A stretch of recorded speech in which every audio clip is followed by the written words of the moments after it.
pred rokom, v júni.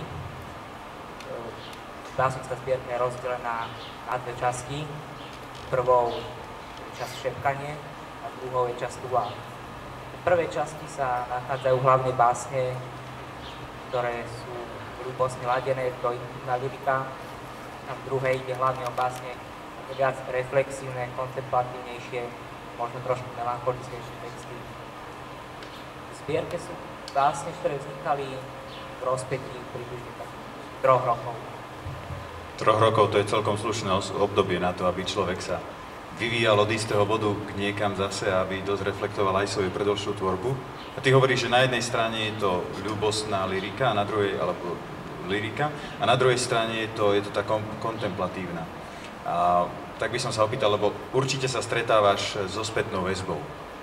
A tak by ma zaujímalo, že aké pocity sa zanechávajú v ľuďoch, ktorí čítajú tvoje básne?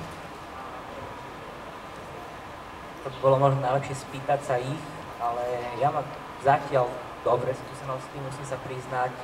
Veľmi ma poteší napríklad, kedy príde mailom spätná väzba od človeka z Košíc, ktorý si kúpil novú zbierku v knihkupectve a napísal mi, že sa mu knižka páči a musel mi teda napísať, že si kúpil preto, že ho oslovil. Takže toto sú také pekné chvíle, také pocity zadozučnenia.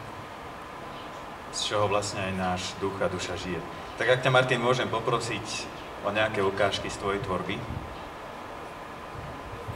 Najprv by som prečítal z tej prvej časti Šepkanie báseň, ktorá má názov Siréna.